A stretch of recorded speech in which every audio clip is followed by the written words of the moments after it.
Well, it's just, you have to understand, to me, I mean, my particular upbringing was a particular upbringing, and not only was I a red diaper baby or a child of communists, but I was a child of communists at a time when communism in America even wasn't, it was hardly, like there were just a few FBI agents and my parents, basically. There were very few people who were actually in the party. And so to me, for example, my connection, because of my father especially, I connect communism and sex.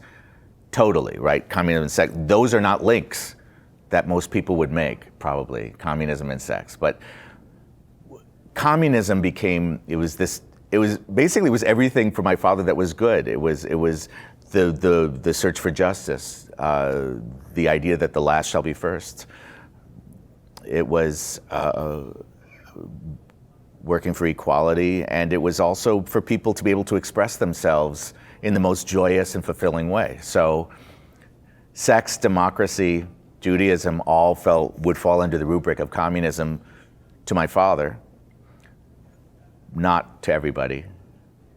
And as much as I'm horrified and sickened by the horrors inflicted in the name of communism, in the world, in the actual world, in the dream world of my parents, especially of my father, well, it was quite lovely. This study of Judaism for me is something that is my own. It's both my own, and it connects me to them, but it also is something that they would never have had me do. My parents would never have had me be bar mitzvahed. So it's both a way, I guess, in a way to individuate myself in my 50s from my parents, which is pretty soon, I think, for me, and it's also a way of reconnecting, both.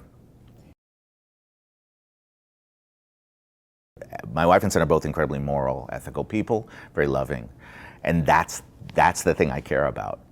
I asked him when we went, I said we can make it a 2-for-1. I'm studying for bar mitzvah. He was turning 13 when we went. He was about to turn 13, a few months away when we went to Israel for my bar mitzvah at 52. I said, you want a bar mitzvah? He said, I'm good. I want it to be his choice. Here's how it works, and I think it's a matter of temperament, but also I was raised by very ideological people, and I was raised to follow the party line. And it was very difficult for me to diverge from that. It took me into my 20s and 30s and subsequently. And there was beautiful stuff about that upbringing, but I don't want to tell, and I've never wanted to or had it in me to tell my son what to do or what to think. Aside from, I've always told him that it's, honestly, the one thing I've told him, it's very important to always have toner, ink toner, cartridges in every color that you might need. Have them, don't wait, because it'll just be the last moment you want to print something out, and then you won't have the toner.